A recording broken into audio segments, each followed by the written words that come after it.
PM Modi ने एक बार फिर विपक्ष का खेल खराब कर दिया है। विपक्ष के पास आज पीएम मोदी के खिलाफ कोई मुद्दा ही नहीं।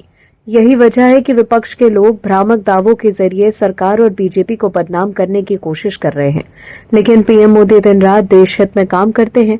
केंद्रीय कैबिनेट में फेरबदल की चर्चाओं के बीच पीएम मोदी ने मंगलवार को केंद्रीय सचिवों के साथ अहम बैठक की। वहीं इस दौरान पीएम मोदी ने सचिवों से ये भी कहा कि सरकारी योजनाओं का मूल्यांकन केवल उनके क्रियान्वयन से नहीं किया जाना चाहिए, बल्कि आम लोगों के जीवन पर पड़ने वाले ठोस और सकारात्मक प्रभाव के आधार पर भी किया जाना चाहिए। पीएम मोदी ने सचिवों के साथ मीटिंग में कारोबार, आत्मनिर्भरता, विभागीय कोऑर्डिनेशन, पीएम गतिशक्ति और जल कल्याणकारी योजनाओं के प्रभावी इम्प्लीमेंटेशन पर जोर दिया। वहीं दूसरी तरफ पीएम मोदी की लीडरशिप में भारत दुश्मन देश पाकिस्तान को सबक सिखाने का काम कर रहा है। पहले कांग्रेस की सरकार के दौरान जो पाकिस्तान हमें आंख दिखाया करता था, आज वो भारत के सामने घुटनों पर आग गिड़ा रहा है। दरअसल सिंधु जल संधि को लेकर भारत के कड़े रुख के बाद पाकिस्तान बिलबिला उठा है। शहबाज सरकार ने सिंधु जल आयुक्त सैयद मोहम्मद मेहर अली शाह ने कहा कि पाकिस्तान के लिए सिंधु जल संधि का मुद्दा नेशनल सिक्योरिटी का मामला है। उन्होंने कहा कि पिछले साल अप्रैल से चिनाब नदी की धारा में उतार चढ़ाव को लेकर हमने भारत को 4-5 बार खत लिखा, लेकिन वहां से अब तक कोई रिप्लाई नहीं आया। इसके साथ ही मेहर अली ने कहा है कि चिनाब नदी के पानी के बहाव में होने वाला बदलाव पाकिस्तान के लिए रणनीतिक खतरा है। तो देखा आपने कैसे पीएम मोदी की सरकार ने पाकिस्तान को उसकी औकात दिखा दी है कि भारत से पंगा लोगे तो पानी की एक एक बूंद के लिए तरसना पड़ेगा। लेकिन पहले की सरकार कोई फैसला नहीं ले पाती थी। उन्हें सिर्फ अपने वोट बैंक को खुश करने से मतलब था, इसीलिए उनकी विदेश नीति तुष्टीकरण के लिए तय की जाती थी। लेकिन आज भारत मजबूत फैसला लेता है क्योंकि भारत के पास एक मजबूत प्रधानमंत्री है।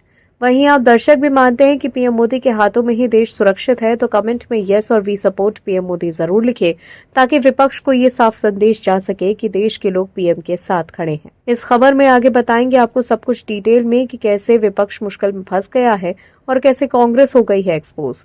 तो बने रहिए हमारे साथ अंत तक और देखते रहिए हमारी ये खास रिपोर्ट। साथ ही आप दर्शकों से विनम्र निवेदन है कि अगर अब तक आपने हमारे चैनल को सब्सक्राइब नहीं किया तो अभी कर लीजिए। साथ ही बेल आइकॉन को भी जरूर दबाइए। दर्शकों, जब राम मंदिर निर्माण के लिए सुप्रीम कोर्ट में सुनवाई चल रही थी, तब उस वक्त कांग्रेस के नेता और वकील कपिल सिब्बल मुस्लिम पक्ष की तरफ से राम मंदिर के खिलाफ केस लड़ रहे थे। यानी उस वक्त के कांग्रेस नेता और वकील कपिल सिब्बल चाहते थे कि राम मंदिर का निर्माण न हो। इतना ही नहीं, राम मंदिर मामले में सुन्नी वक्फ बोर्ड की तरफ से पैरवी कर रहे वकील कपिल सिब्बल ने उस वक्त कहा था कि राम मंदिर मामले में अपील कर सुनवाई अगले लोकसभा चुनाव के बाद जुलाई 2019 में की जाए, क्योंकि मौजूदा समय में माहौल सुनवाई के लिए माकूल नहीं है। हालांकि सिब्बल की दलील सुप्रीम कोर्ट ने खारिज कर दी थी, लेकिन सिब्बल के इस बयान से राम मंदिर को लेकर कांग्रेस के स्टैंड पर भी सवाल उठे थे। देश में जब कांग्रेस की सरकार थी, तब राम मंदिर मामले की सुनवाई को टालने की पूरी कोशिश की गई, लेकिन बीजेपी के सत्ता में आने के बाद अयोध्या में भव्य राम मंदिर का निर्माण हो सका। लेकिन राम मंदिर निर्माण पर चुप रहने वाले और राम मंदिर के उद्घाटन से दूरी बनाने वाले गांधी परिवार की पार्टी आज पीएम मोदी पर सवाल उठा रही है। वो भी उस पीएम मोदी पर जिनकी वजह से 500 साल के लंबे इंतजार के बाद भव्य राम मंदिर का निर्माण हुआ। दरअसल कांग्रेस ने आरोप लगाया है कि अयोध्या स्थित राम मंदिर में चढ़ावे की कथित चोरी के मुद्दे पर पीएम मोदी की चुप्पी देश के करोड़ों लोगों की धार्मिक आस्था पर सीधा आघात है। पार्टी महासचिव जयराम रमेश ने यह भी कहा है कि इस मामले पर प्रधानमंत्री मोदी को अपनी चुप्पी तोड़नी चाहिए। वहीं दूसरी तरफ पंजाब में आम आदमी पार्टी की सरकार चौतरफा घिर गई है। ये मामला सिख समुदाय की सबसे बड़ी धार्मिक संस्था अकाल तख्त के पास पहुंचा है। वहां 5 सदस्यों की कमेटी ने इस मामले की जांच की। वहीं भगवंत मान ने ये कहा कि ये वीडियो असली नहीं है और इसे कंप्यूटर की मदद से बनाया गया है, लेकिन अकाल तख्त ने उनके इस दावे को गलत बताया। संस्था ने वीडियो को असली मानते हुए भगवंत मान को गुरु दोखी और खालसा पंथ विरोधी घोषित कर दिया। वहीं भगवंत मान के कथित वीडियो से जुड़े मामले में श्री अकाल तख्त साहिब के आदेशों को लागू किया जा रहा है। इसी क्रम में भटिंडा जिले के मौड़ मंडी निर्वाचन क्षेत्र के एक ऐतिहासिक गुरुद्वारा साहिब में सीएम भगवंत मान के खिलाफ पोस्टर लगाए गए। इसके अलावा पंजाब की दूसरी जगह भी सीएम भगवंत मान के खिलाफ पोस्टर लगाए गए हैं। बीजेपी अध्यक्ष नितिन नवीन ने कॉकरोच जनता पार्टी पर बहुत जोरदार हमला किया। उन्होंने इस पार्टी की तुलना वायरस और कॉकरोच जैसे चीजों से की। नितिन नवीन ने आरोप लगाया है कि ये लोग असल में देश को तोड़ना चाहते हैं। दर्शकों, जो लोग राम मंदिर निर्माण के खिलाफ थे वो आज राम मंदिर चढ़ावा मामले पर बीजेपी को घेर रहे हैं। अगर ट्रस्ट के अंदर कुछ लोगों ने गलत किया है, चढ़ावा की चोरी की है, उन पर कार्यवाही हो रही है। सीएम योगी ने साफ कर दिया है कि चढ़ावा चोरी करने वाले लोगों को सख्त कार्यवाही होगी और उन्हें बख्शा नहीं जाएगा।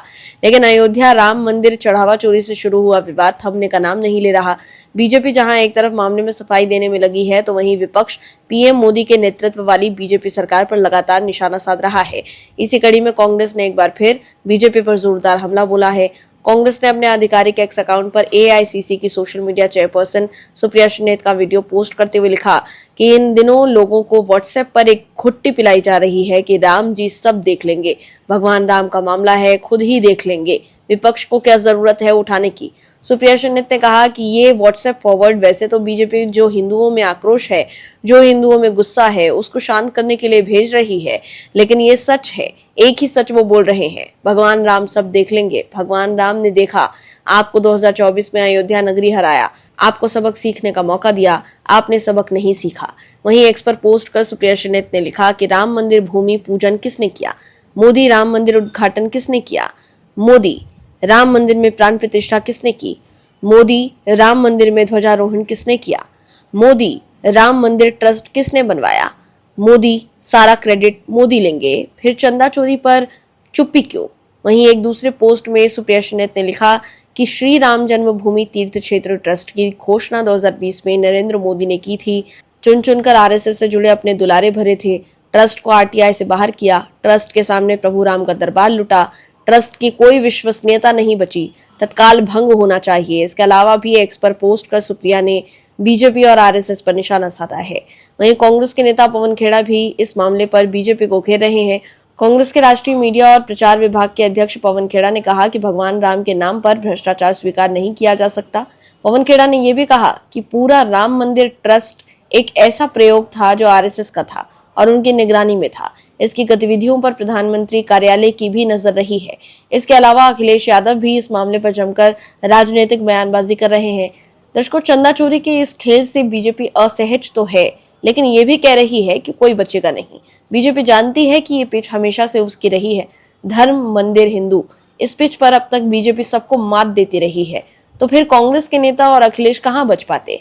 सीएम योगी ने ऐसी गुगली फेंक दी है कि विपक्ष के लिए उसे झेल पाना आसान नहीं है, क्योंकि बीजेपी पूरे मूड में है कि वो मथुरा काशी का मुद्दा उठाएगी। यूपी चुनाव से पहले कांग्रेस और समाजवादी पार्टी बीजेपी के हिंदुत्व की पिच पर बीजेपी को घेरने की तैयारी में है, लेकिन बीजेपी कांग्रेस और समाजवादी पार्टी को मजबूर करेगी ये कहने के लिए कि मथुरा में कान्हा की जन्मस्थली खाली होनी चाहिए, काशी में मस्जिद की जमीन छीननी चाहिए। ऐसे में क्या सुप्रिया श्रीनेत, पवन खेड़ा और अखिलेश यादव इस गुगली पर छक्का लगा पाएंगे?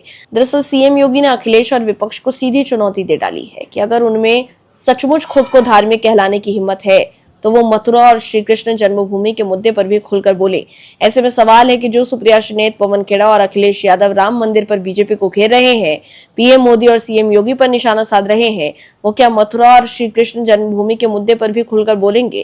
क्या कांग्रेस और समाजवादी के लोग हिंदुत्व के मुद्दे पर बोलेंगे? नहीं, बिल्कुल नहीं। ऐसे में राम मंदिर पर बीजेपी को घेर रहे विपक्ष के लिए सीएम योगी की ये मथुरा वाली चुनौती दरअसल विपक्ष के लिए आगे कुआं और पीछे खाई जैसी है। दर्शकों, सुप्रीम कोर्ट से झटका लगने के बाद भी विपक्ष के लोग एसआईआर के खिलाफ वही राग अलाप रहे हैं।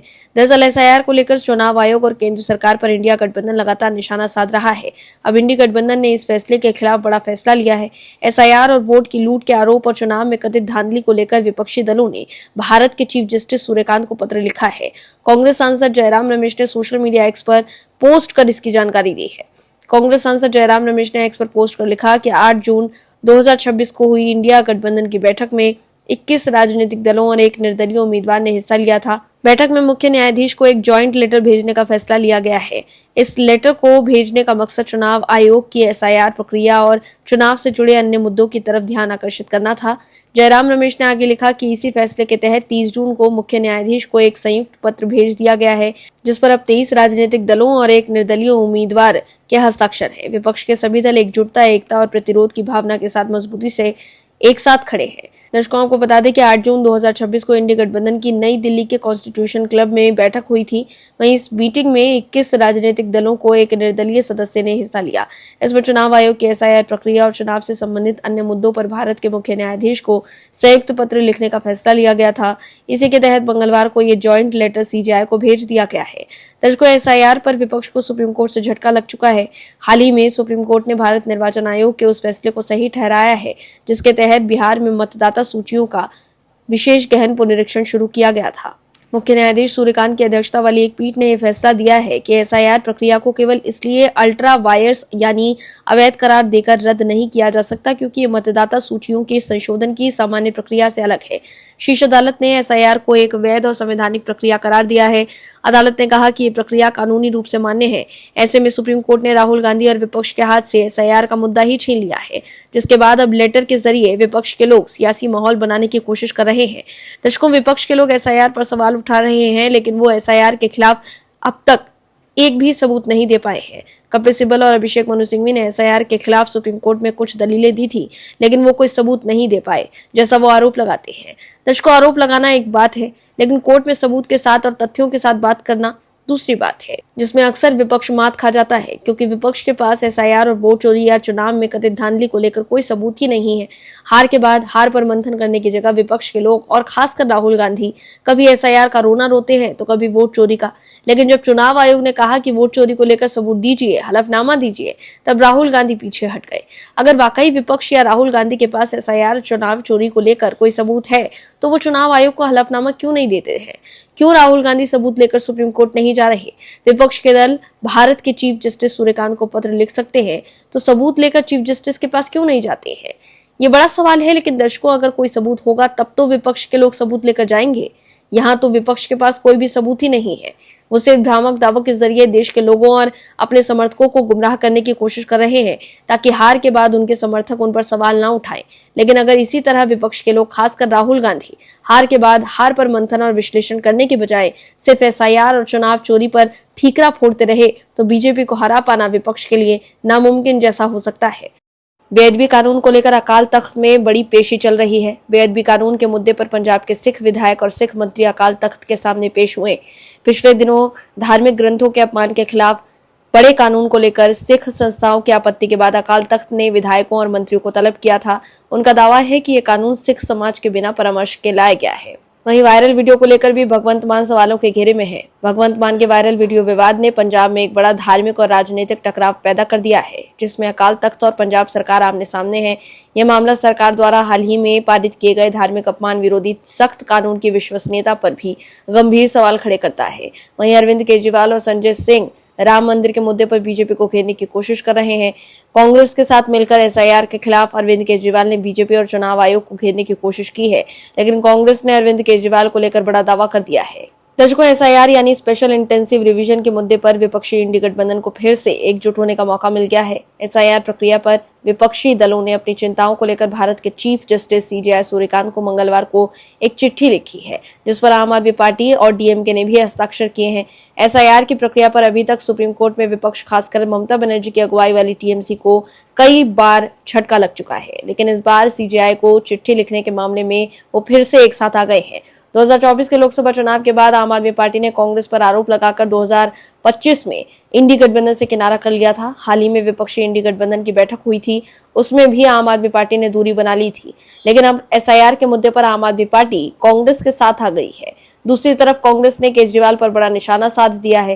दरअसल हाल ही में अरविंद केजरीवाल और संजय सिंह अयोध्या गए थे रामलला के दर्शन करने। वहीं रामलला के दर्शन के दौरान अरविंद केजरीवाल को लेकर सुविधाओं को लेकर कांग्रेस हमलावर है। अब कांग्रेस ने एक्स पर पोस्ट कर लिखा कि बीजेपी सरकार की पुलिस ने यूपी कांग्रेस अध्यक्ष अजय राय जी को आचार्य नरेंद्र देव विश्वविद्यालय के गेस्ट हाउस में बंद कर दिया है। अजय राय जी को जिस कमरे में रखा गया उसके दरवाजे बाहर से बंद है। ये तरीका निंदनीय है, जिसे बर्दाश्त नहीं किया जाएगा। कांग्रेस ने अपने पोस्ट में आगे लिखा कि एक तरफ पुलिस कांग्रेस के नेताओं को हाउस अरेस्ट कर लेती है, दूसरी तरफ अरविंद केजरीवाल को वीआईपी सुविधा देकर दर्शन कराया जाता है। ये तानाशाही रवैया बीजेपी सरकार की दोहरी मानसिकता को दिखाता है, मगर फिर ये याद रखें कि हम डरने वाले नहीं हैं। कांग्रेस प्रवक्ता सुप्रिया श्रीनेत ने कहा कि अपने अजय राय और कांग्रेस के कई अन्य नेताओं को नजरबंद क्यों किया? मैं एक पलटकर सवाल पूछना चाहती हूँ। अगर अरविंद केजरीवाल आते हैं तो उनके लिए शानदार रील्स बनाई जाती है, वो मंदिर से बाहर निकलकर बयान देते हैं, वहां उनके वीडियो शूट किए जाते हैं, फिर भी आप कांग्रेस नेताओं को नजरबंद कर देते हैं। क्यों? क्योंकि कांग्रेस लगातार चंदे की चोरी का पर्दाफाश कर रही है, जबकि दूसरे इस मामले पर चुप रहते हैं। इससे पहले अजय राय ने सोशल मीडिया पर 2 तस्वीरें जारी कर पूछा था कि आस्था के केंद्र पर ये वीआईपी भेदभाव और दोहरी राजनीति क्यों की जा रही है। यूपी कांग्रेस अध्यक्ष ने जो 2 तस्वीरें शेयर की हैं, उनमें से एक दिल्ली के पूर्व सीएम अरविंद केजरीवाल की है और दूसरी खुद अजय राय की है। दोनों ही नेता अयोध्या में श्री राम मंदिर के दर्शन करने पहुंचे थे, लेकिन दोनों के साथ हुए व्यवहार में जमीन आसमान का अंतर था। तो देखा आपने कैसे एक तरफ तो केजरीवाल एसआईआर पर कांग्रेस के साथ मिलकर आवाज उठा रहे हैं, वहीं दूसरी तरफ कांग्रेस केजरीवाल पर सवाल उठा रही है कि रामलला के दर्शन के दौरान केजरीवाल को बीजेपी सरकार के द्वारा वीआईपी सुविधा दी गई थी। आपको बता दें कि अयोध्या में राम मंदिर चढ़ावा चोरी का मामला राजनीतिक रूप ले चुका है। विपक्ष के राम मंदिर मामले पर जमकर राजनीतिक रोटियां सेकने की कोशिश की जा रही है, लेकिन इस मुद्दे पर भी विपक्ष के लोग आपस में ही लड़ रहे हैं। Bureau report, OMS news. आप दर्शकों से विनम्र निवेदन है कि चैनल को सब्सक्राइब जरूर करें